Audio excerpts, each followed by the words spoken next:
even when you are discarded by the narcissist cruelly, even when you are thrown away as so much trash, even when you are disavowed by the narcissist, even when you are erased from your common history, deleted as though you have never existed, even when your very being is denied, even then, you somehow feel guilty.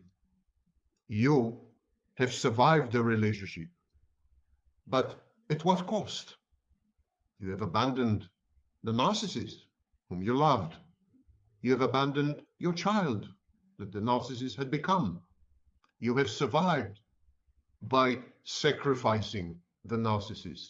That is the narrative that keeps playing in your mind. Survival guilt. What is survivor guilt? Let's read the definition from the American Psychological Association's dictionary. Survivor guilt is the remorse or guilt for having survived catastrophic events when others did not, or for not suffering the ills that others have to endure. It is a common reaction, stemming in part from a feeling of having failed to do enough to prevent the event, or to save those who did not survive. Survivor guilt is also experienced by family members who are found not to carry deleterious genetic mutations that have led to disease and often death in other family members, or by family friends who feel that they did not do enough to succor their loved ones prior to death. In other words, survivor guilt is about what we call autoplastic defenses, the tendency to blame yourself, to assume responsibility for everyone around you.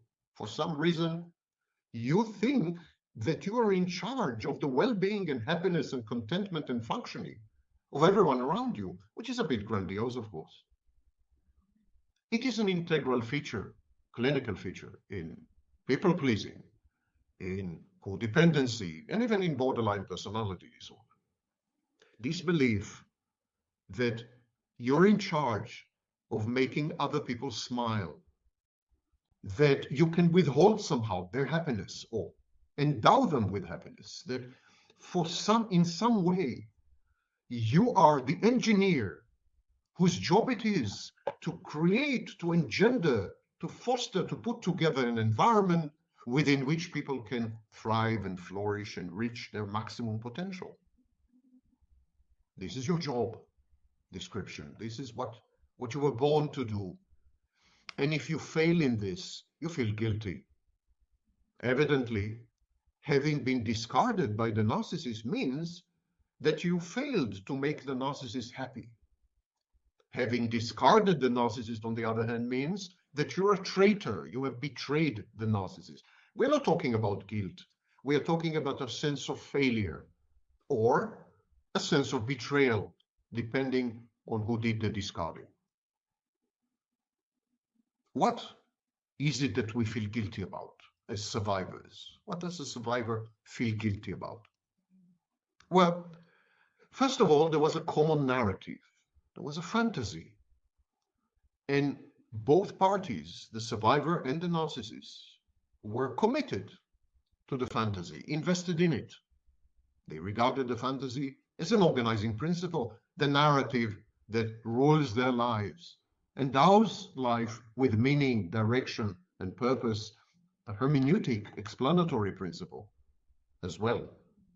And so having walked away or having been discarded from this paradise, having been expelled, creates a sense of guilt, the betrayal of the fantasy, the betrayal of the narrative, the betrayal of this cult, of this commonality.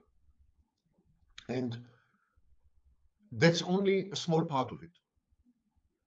The narcissist is a child, truly is.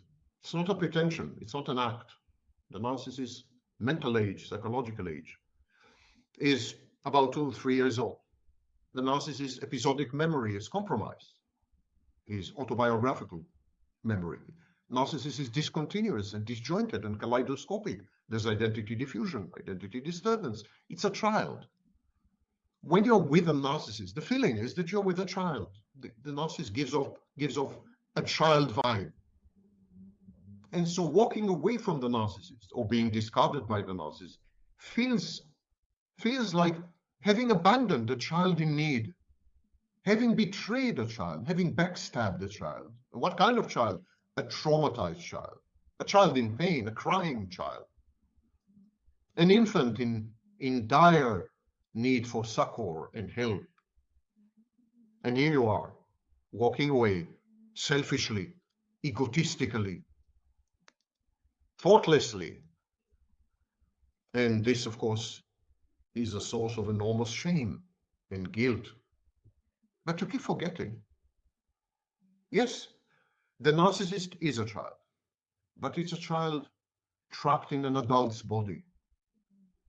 Children by nature are cruel. They're egotistical. They're dysempathic. And here you are with a child who has weaponized an adult body. This combination can become ominously life-threatening. You're not abandoning a child. You're abandoning a child with a lethal weapon. You're abandoning a child hell-bent on your destruction. You're abandoning a child of the corn. You're abandoning a Henry James child. So this is the child you're abandoning. And yet, something maternal in you, and it doesn't matter if you're a man or a woman, something maternal in you, something protective, something that is triggered by the presence of an infant or a toddler, wouldn't let go, wouldn't leave you in peace. This constant message, this constant monologue inside your head that keeps saying, you walked away on a child in need. You walked away on a destitute, devastated, crying child, a child who possibly cannot survive without you. And of course, this is part of the shared psychosis, the folie à deux, in the shared fantasy, the mass psychogenic illness. The narcissist convinces you that he cannot survive without you as his maternal figure. In this way, narcissism is highly codependent. And so you walk away from the child and you feel the same way a mother would when she abandons her children for her own gratification and selfish needs. Survival is not a price worth paying for abandoning your children. And yet, you must remember, it is not a child, not in any sense we mean when we use the word. It's not a child. There is a childish, infantile engine there, some kernel, some nucleus that is infantile and childish, but it is surrounded and wrapped with an adult body, adult machinations, adult stratagems, the shared fantasy, and numerous other contractions and traps into which you fall and from which you need to extricate yourself in order to survive. We hurt people mostly when we interpret the situation or the relationship as a battle for survival. It is then that we lose our scruples, our inhibitions, our norms and values and conventions and mores. We lose everything. Every script we've learned, every behavior we have adopted, every value system, every value in the value system, every belief we've held, every faith. When you're fighting for your survival, it's no holds barred. Nothing is disallowed in love and war. So we hurt people most when we have come to believe that the situation or the relationship is threatening our survival. Life, in these circumstances, life is reduced to a zero-sum game. It's you or the narcissist, never the both of you. With the narcissist, it's never been a win-win situation. It's never been a give and take. With the narcissist, it's always been your gradual eradication, your incremental annihilation, your stage-by-stage evaporation and dissipation as you were consumed by the narcissist. And here you are telling yourself, this man I love, this woman I love, the narcissist, they were there. They were charming, they were amazing, they were innovative, they were creative, they were sparkling. They were there. I felt their presence. It's not true that there's nobody there, but you're wrong. What you have felt is a simulation, the simulacrum, the false self. The narcissist is a non-entity. It's an absence masquerading as a presence. It's a black hole. And as such, the narcissist is incapable of being truly, profoundly hurt. Narcissists do not experience hurt and pain. So why do they react to abandonment? Why do they appear to be so devastated and ruined and beyond repair and reconstruction, having been abandoned? Because they are enraged. They're consumed by rage. They're enraged by the violation of the fantasy, by the betrayal of the narrative. They can't let go. They are completely digested and consumed by your absence, because your absence then resonates with their absence, and it becomes one big void, one big howling deep space, one big black hole into which they're sucked, never to be seen again. A process known as injury or mortification. So don't confuse, don't conflate the narcissist experience of abandonment with your experience of abandonment. You are truly impacted. You are truly affected, profoundly so. Every cell, on a cellular level, the abandonment hurts and bites like so much acid. You're reduced to smoke and mirrors. Whereas the narcissist experiences his abandonment, the hurt, which he dreads. Don't misunderstand me. Narcissists have a lot of abandonment anxiety. The clinical term is separation insecurity. Narcissists dread it. They're terrified of being abandoned, but not for the same reasons as you are. Narcissists are terrified of being abandoned because it unravels the fantasy. It destroys the cognitive distortions. It destroys, it eliminates the firewalls that separate the narcissist from reality. Your abandonment is reality pushing back. Your abandonment is reality intruding. Your abandonment does not allow the narcissist to continue the pretense, the theater play, the movie that he has constructed. Your abandonment also makes clear to the narcissist that you're an external object, not an internal one, endowed with autonomy, personal autonomy, independence. You make choices, decisions, and so on. Even when the narcissist discards you, you still walk away, which is an independent action. So everything falls apart.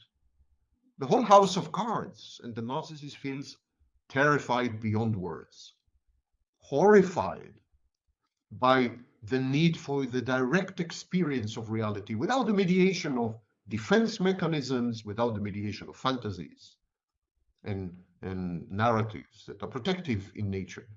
Fantasies and narratives that buttress the fantastic counterfactual self-concept of the narcissist. In other words, when you walk away because you've been discarded or because you've abandoned the narcissist, what the narcissist experiences is not pain, is not hurt. The narcissist experiences imminent disintegration, falling apart, being reduced to shards.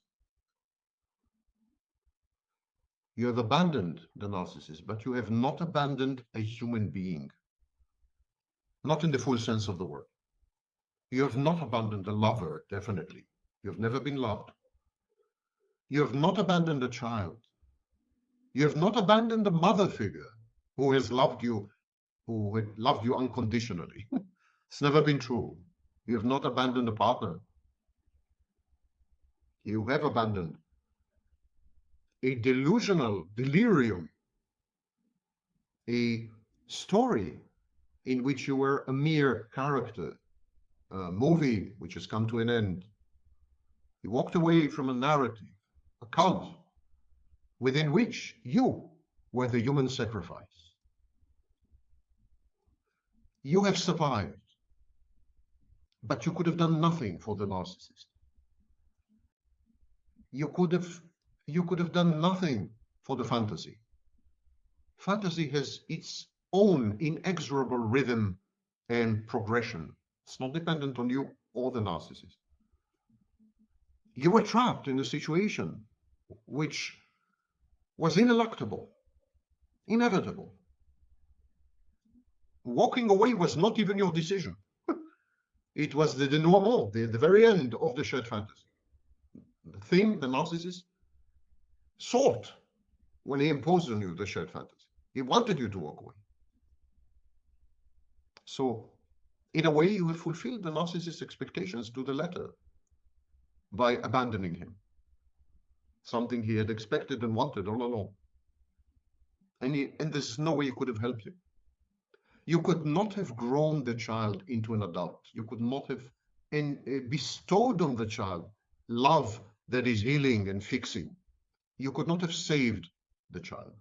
You could not have had a lover, because you could not have taught the narcissist to love. Love is not a subject in the university. No amount of empathy, no amount of effort and investment and love and positive emotions would have made the tiniest difference. You've never had a partner. You have had a director. You have had an author. You've had a script writer. You were a participant in a video game. He was your mother figure. He acted as your mother figure. He showered you with what appeared to be unconditional love in order to get you addicted. He wanted you to get intoxicated and lose your sense of judgment and your reality testing. He took away your core identity. And he converted you into an internal object, utterly manipulable. And so, what is it that you have discarded? What is it that you have abandoned? The answer is nobody and nothing. At least, nothing real.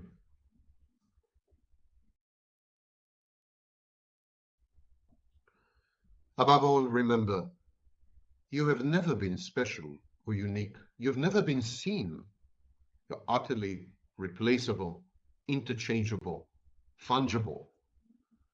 The narcissist is invested in the fantasy, and he's going to move on, and he's going to find another participant, another character, and he won't be able to tell the difference between you and the new participant, the new character, because both of you have never existed except as figments in the narcissist's mind, demented mind, and moribund imagination. All of you, the narcissist, and you, and future victims, and past victims, all of you, are mere actors in a drama set in motion decades before you have met the narcissist. Walk away for your own good, because you are not walking away from the narcissist, and you are not walking away from the fantasy. You are walking away from who you have become in the narcissist fantasy. And who you have become in the narcissist fantasy is the true and only betrayal, the betrayal of yourself.